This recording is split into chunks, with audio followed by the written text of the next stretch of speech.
book update. So I had decided that I was going to read this week, and even if I got through half of it, it would be okay, but it's already Tuesday and I haven't even started it. So I'm going to change lanes, and I grabbed a really short book because I need to finish one book by Friday. It's just, that's my goal. And so I grabbed this Ace book, a 35 center, and it's called Space Station Number 1 by Frank Belknap Long.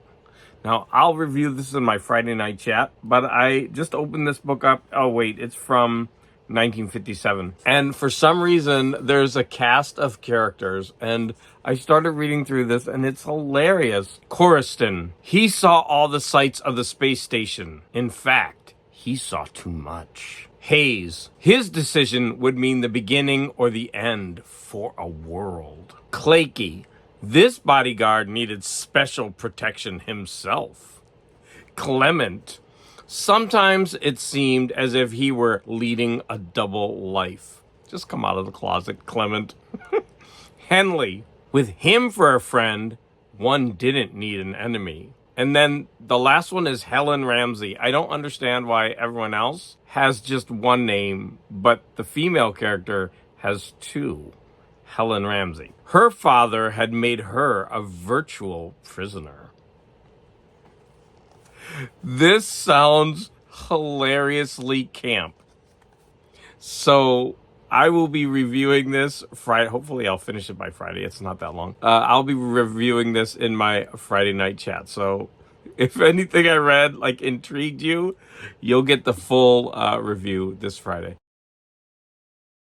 CBCD put out a video, and I was so happy because I actually haven't seen one of his videos in a while. So I went back to his channel, and I looked, and I've seen that I have missed some of his videos. So I will definitely go back and watch those videos. But in this video, he did a monumental task. Another YouTuber had recommended his 75 best albums of the year, and CBCD listened to all 75, and he picked his top 10. So what I did was, I put those 10 albums in a Spotify playlist, except for one I couldn't find on Spotify. But for some reason, I ended up having 14. I think he recommended some more at the end. So anyways, I started listening to this list yesterday, and I only got through about half of it. But as I was listening, one song really stood out. So, of course, this is very premature. But as I was listening, this song just stuck out, and I immediately stopped what I was doing, and I started focusing on this song. And the lyrics are arresting.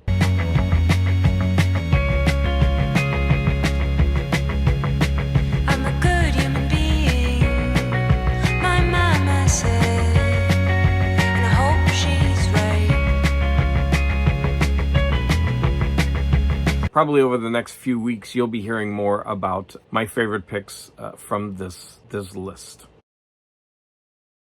I'm going to continue my journey into Batman number 1. There's a couple of things that I want to say that I missed out from the first Batman story. Batman likes to quip a lot. He's often saying funny puns, very much like an early Spider-Man. Of course, Batman came way before. But this is very uncharacteristic of the later Batman, who is often pretty quiet, pensive, and moody. Another thing that I missed out is the body count. There are so many people dying in these stories, and Batman actually doesn't take action till quite a few people have died. And the third thing that I want to say that I neglected to say is that oftentimes the artist will go outside of the square, which I always appreciate. So something about Batman, like his leg or his arm or his cape, or something from the villain, will stick outside of the square. And I think that's pretty interesting way to draw the comic. We're going to be looking at this issue, this story. It doesn't have a title, but it was pretty amusing. Hugo Strange escapes from the insane asylum and takes some patients with him. Batman doesn't immediately take action. He waits. In fact, one panel, he sits there thinking, and then the next panel says, a month later, Hugo Strange transforms some of the lunatics into giants, and these giants go about rampaging and throwing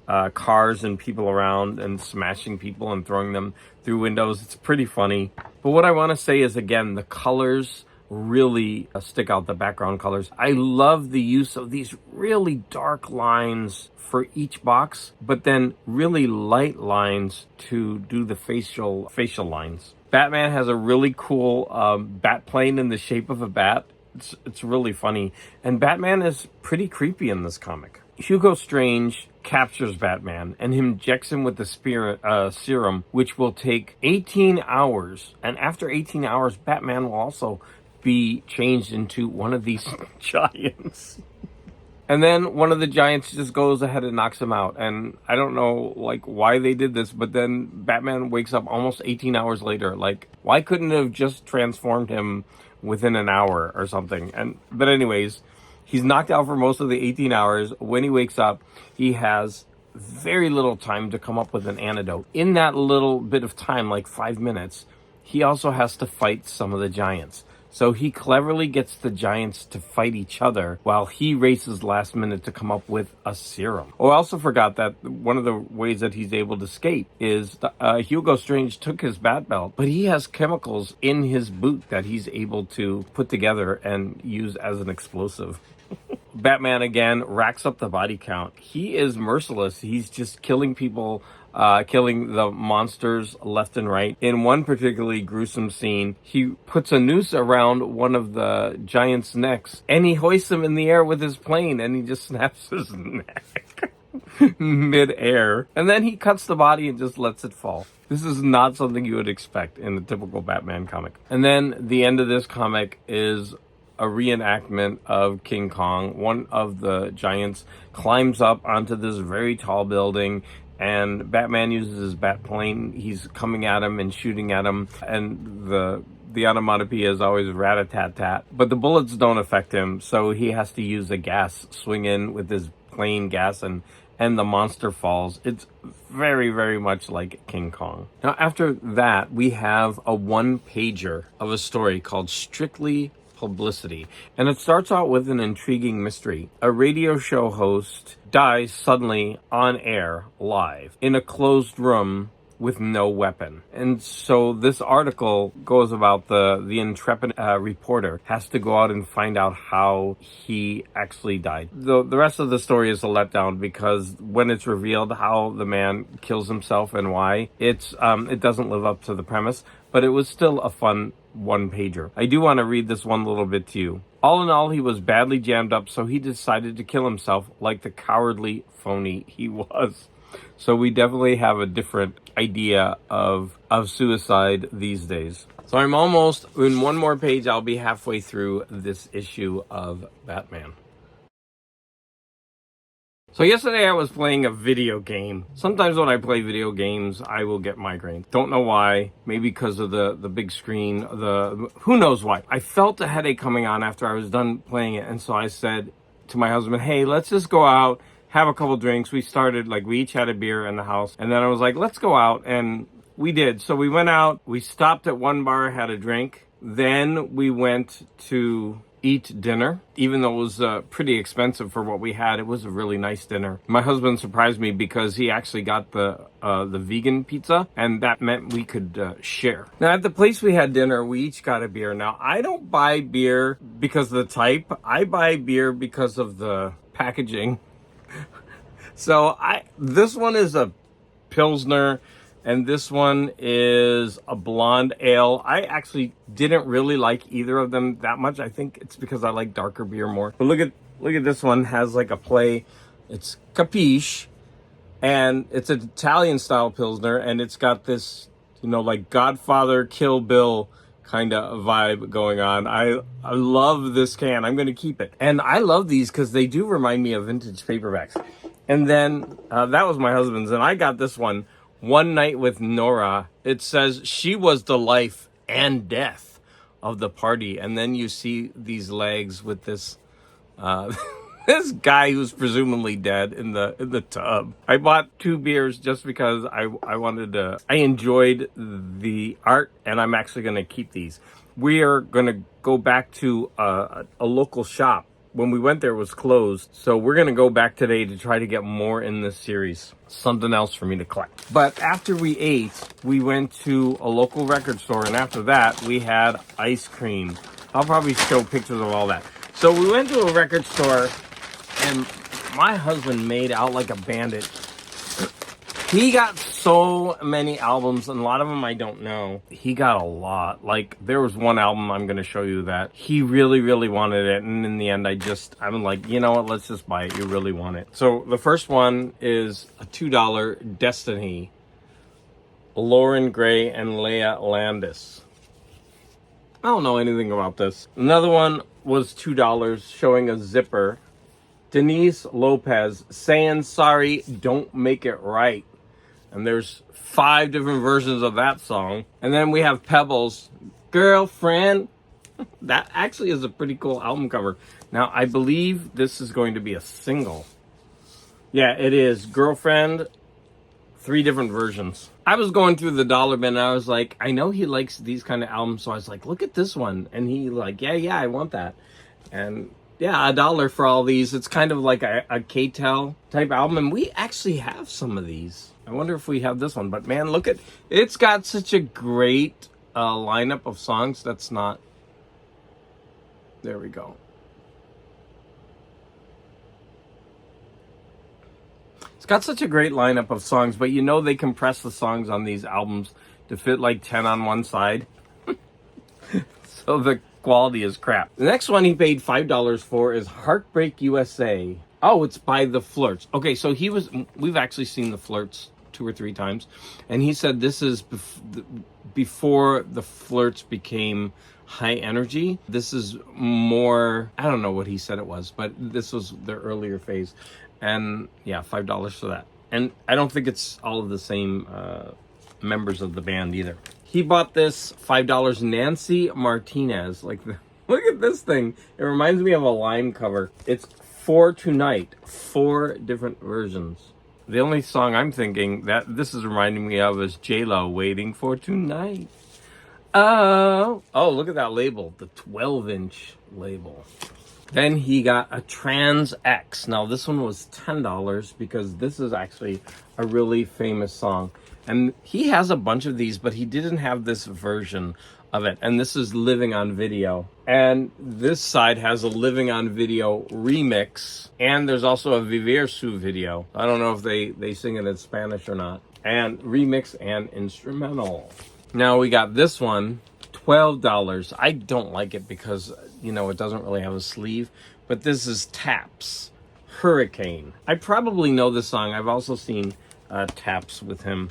He has an O record label collection, and this one was $25. I was like, ugh. Who's Your Boyfriend by Eric.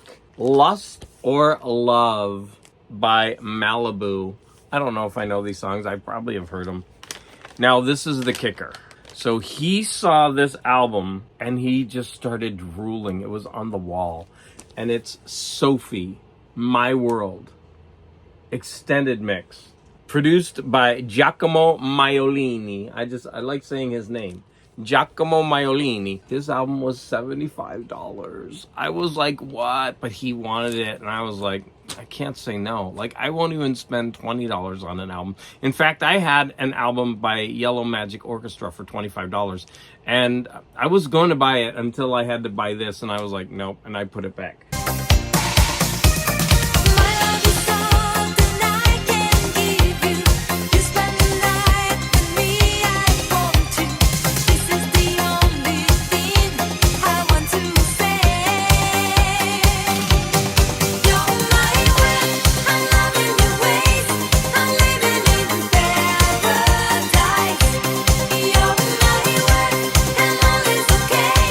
The sacrifices we make for our loved ones. So the rest are all going to be mine. So I'm going to show them off from the most expensive to the least expensive. So I got this K-Star Movin'. It was $6. And it's in great condition. Yeah, just look at that gorgeous cover. K-Star. Next, I bought for $4, which I probably paid too much for, Herb Albert and the Tijuana Brass. And I mean, that's not that spectacular a cover, but it is very nice. It has this great picture of him on the back. And it has Cabaret, Monday, and the inside is not that great. Oh, I forgot another one. This is my husband's. He bought I Feel Love from the Bronsky Beat and Mark Almond. This is probably actually good. But what was so good is while we were in the shop, I was tipsy, and he was playing the 12-inch to I Feel Love by Donna Summer. He actually played both sides. I love that song, and I was dancing the whole time in the shop. I just love that song so much. So this is another version. Then I got Johnny Mathis, Johnny's Newest Hits. I might have this one, but for $1, I didn't want to pass it up. I need to make a list of all the Johnny albums that I have. And it was in pretty decent condition for $1. It's almost mint, but not quite. You can see some like discoloring here. Then I found this one also for $1, and it just said stereo, stereo, stereo, stereo, stereo. And I was like, oh, I kind of like that, but what kind of music is it? It's actually classical music. And I decided to give it a shot. And my final album I got was Girls of the 30s. Yeah, that was $1. And you got this big picture of Marlene Dietrich here. Martha Raye, Ginger Rogers. I'm only saying the names that I actually know. Eleanor Powell, Connie Boswell, Helen Morgan, Marlene Dietrich, Ethel Merman. I think I know Alice Faye, the Andrews Sisters, and Kate Smith. So there's about 3 that I don't know. So that'll be a good edumacation for me.